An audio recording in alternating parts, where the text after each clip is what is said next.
इन्हें सब कुछ बता दिया। क्या यार, तेरे पेट में भी कोई बात नहीं रहती है। मम्मी, बहुत जोरों की भूख लगी है, जल्दी से खाना परोसो।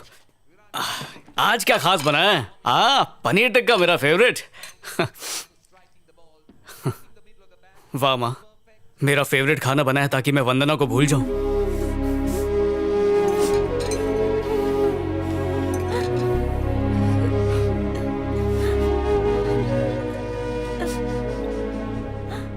अपने प्यार की नजरों में गिरने के बाद आशिक के गले से निवाला भी उतरना नहीं चाहिए, पर मैं तो खुशनसीब हूं।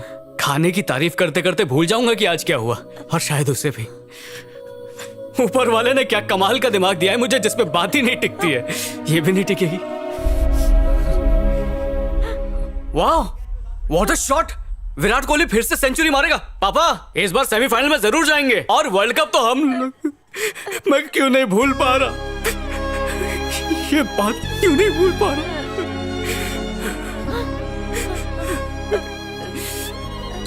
जब चीजें याद रखने की कोशिश करता था तब तो याद नहीं रहती थी, और आज भुलाना चाहता हूं तो भुला नहीं पा रहा हूं। मैंने अपने भुलक्कड़पन को कभी अपनी कमजोरी नहीं समझा मां, पर आज पहली बार ऐसा लगा कि मैं अपाहिज हूं। सुनो मां, हाँ। मैं मानता हूं मैं भुलक्कड़ हूं, पर इतना गिरा हुआ इंसान नहीं जो एक लड़की को प्यार में धोखा दूं।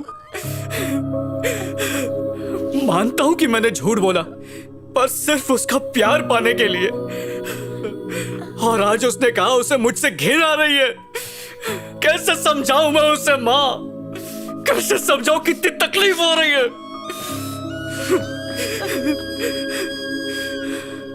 अगर मैं अपना सीना चीर के दिल भी निकाल के उसके सामने रख दूं ना, फिर भी वो कहेगी एक झूठे के साथ मुझे जिंदगी नहीं बितानी। पहले दिमाग कमजोर था, उसने दिल भी कमजोर कर दिया। हम जैसे दिमागी तकलीफ वाले लोगों को क्या कभी प्यार नहीं मिलेगा?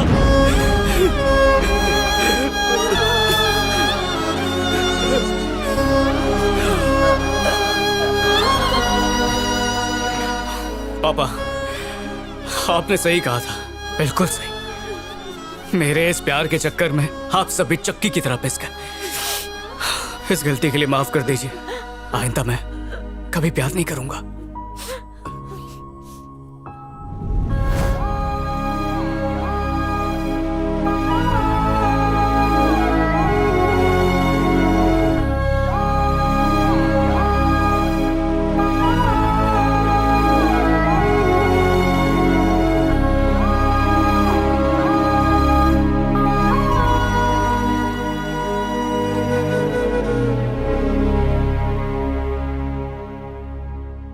दिन भर से कुछ भी नहीं खाया, खा ले। भूख नहीं है माँ। और कितने दिनों तक भूखा रहेगा बेटा? माँ, तुम खाना खाओ, दिमाग मत खाओ। नमस्ते बहन जी। रामनाथन जी आज भी नहीं है क्या? ओह हेलो रामनाथन जी, आइए आइए।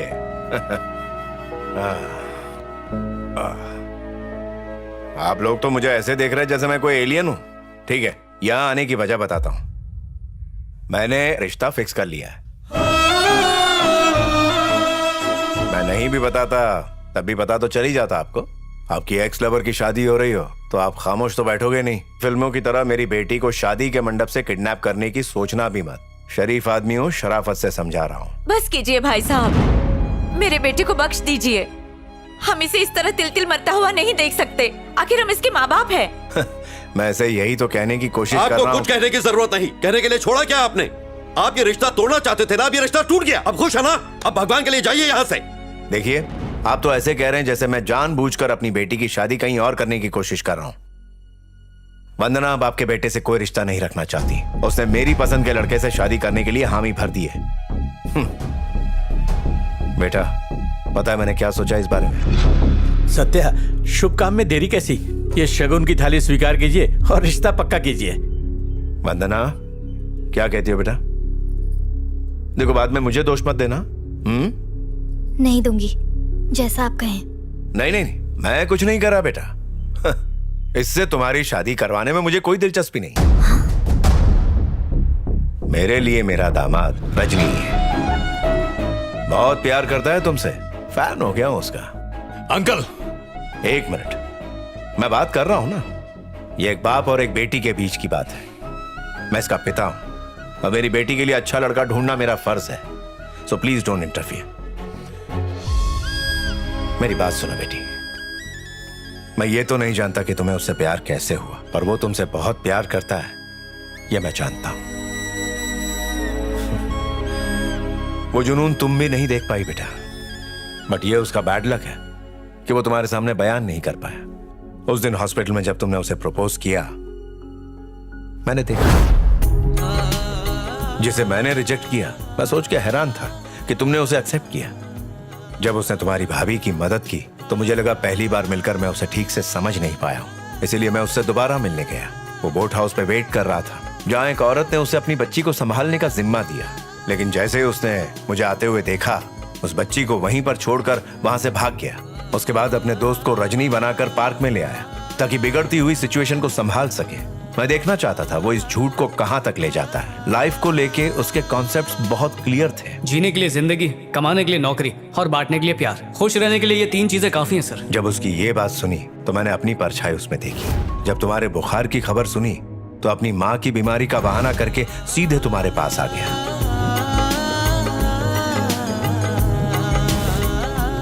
जरा गौर से सोचो, तुम्हें अपनी माँ जितना प्यार करता है।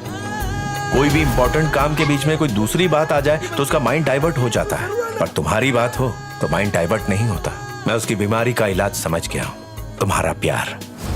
घर का हर सदस्य रजनी को पसंद करता है, यानी तुम्हारे लिए वो राइट चॉइस है बेटा। मेरी बात मान लो। रजनी उसकी बहुत फिक्र करता है। जब तुम्हें बुखार आया था और वो तुम्हारे पास था तो मैं अंदर से बहुत खुश था। एक बाप के नाते कह रहा हूँ, रजनी से अच्छा लड़का नहीं मिल सकता, कम से कम इस जन्म में तो बिल्कुल नहीं। शायद तुम्हें डर है कि फ्यूचर में भूलने की आदत से प्रॉब्लम्स क्रिएट ना हो, मगर डर तो उसे इस बात का है कि कहीं वो तुम्हें ना भूल जाए, इसलिए हर पल तुम्हारे बारे में ही सोचता है। सॉरी अंकल, बातें अच्छी करते हैं पर बहुत ज्यादा करते हैं। बड़े साइंटिस्ट होंगे आप। एक धोखेबाज से अपनी बेटी का रिश्ता करने के लिए इतना बड़ा ड्रामा करने की क्या जरूरत है? क्यों ना डायरेक्ट उन दोनों की शादी करवा दो। और ये याद रखिए कि आप अपनी बेटी की खुशियों का गला अपने हाथों से घोटेंगे। जिस दिन उसकी भूलने की वजह से आपकी बेटी मर जाएगी ना, देखना उस दिन आप खून के आंसू रोएंगे। ठीक है, कर लो शादी। पापा, आज 12:30 बजे का शुभ मुहूर्त है। माइलापुर काबलेश्वरन मंदिर मेरी फेवरेट जगह है। मैं अपने कुछ लोगों को फोन कर लेता हूँ कि मेरी बेटी वहां शादी करने आ रही है, लेकिन याद रखना मंगलसूत्र पहनाने के ठीक पहले रजनी वहां आकर तुम्हारा हाथ तोड़ देगा। वाह, वेल डन अंकल, सुपर। आपके कॉन्फिडेंस की दाद देनी पड़ेगी। अब मैं आपके बताए मुहूर्त पर इसके गले में मंगलसूत्र पहना कर रहूंगा। इस चौखट पर आपका दामाद बनकर ही कदम रखूंगा। देखता हूं कैसे रोकता है। तुम्हें डरने की जरूरत नहीं है बेटा। रजनी को लेकर तुम्हारे मन में जो डाउट है आज क्लियर हो जाएगा। ओके?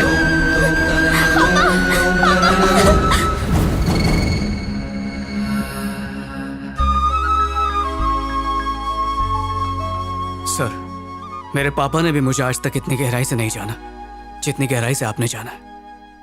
जो लोग तुम्हें ताने मारते हैं उनके मुंह पे ताले लगा दो। जाओ मेरी बेटी को ले आओ। जाओ बेटा।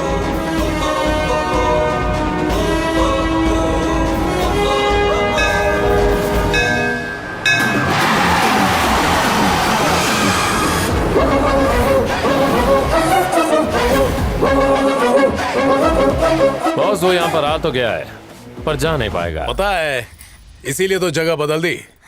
उसे वहां से निकलने मत देना, क्योंकि मेरी शादी है। मार दो उसको जान से। Okay boss.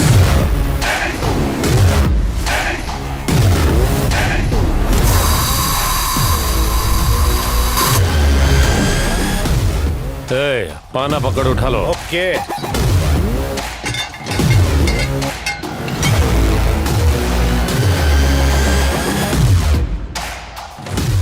एक लेमन जूस बनाना, मसाला मार के। क्या बोला बे?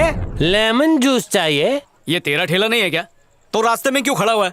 चल आने। भैया 2 रसीले नींबू को जोर से मसल के निचोड़ो, नमक और शक्कर का बराबर तड़का लगाना, इतना नहीं इतना बड़ा आइसबर्ग डालना, फिर ऐसा जम के घुल घोलना उसको कि वो नींबू पानी नहीं स्वर्ग से उतरा अमृत लगे। भैया सोडा का नाम सुन के मेरे मुंह में पानी की बाढ़ आ रही है। इतना पसंद है भैया? तो एक काम कर, हाँ। मेरे ग्लास में से 2 सिप तू भी पी ले। मेरे भाई मेरे लिए भी सेम टू सेम बोलना।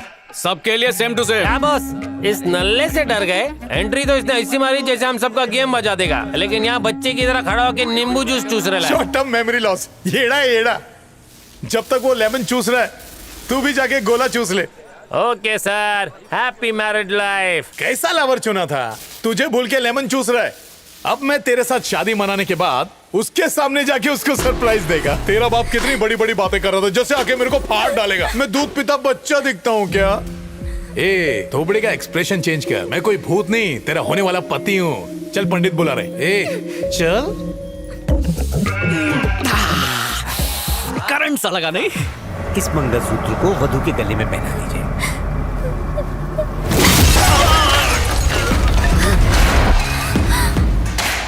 बहुत मारा भाई, मेरा भी याददाश्त चला गया।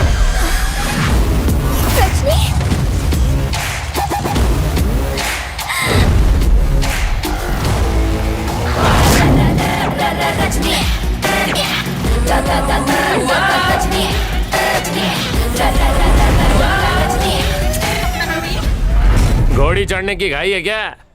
अभी नींबू पानी पिया ना, अभी हम लोगों ने संतरे मंगाया है, उसका रस पियेंगे, तब तक फेरे हो जाएंगे। रस तो तुम्हारा निकालूंगा। हमारा रस कैसे निकालेगा? कैसे? जैसे नींबू निचोड़ते। पकड़ पाना निकालो रे। सलिया चलेगा क्या? क्या हुआ रे गुल्लू, मुझे देखकर तेरी हवा निकल गई। तुझे क्या लगा था रजनी गजनी है इसलिए वो अपनी सजनी को भूल जाएगा? इस जन्म में तो क्या अगले 7 जन्म तक नहीं भूल सकता। और वैसे भी अगर दिल का प्लॉट क्लीन हो ना तो जीरो भी हीरो बन जाता है। विलन कितना भी साजिश कर ले वो लात ही खाता है। ए अब तू जिंदा बच के नहीं जा पाएगा। How how how how how how please tell me. जैसे कार के पीछे भागने से कुत्ते को कार नहीं मिल जाती, उसी तरह हीरोइन के पीछे भागने से विलन को हीरोइन नहीं मिल जाती।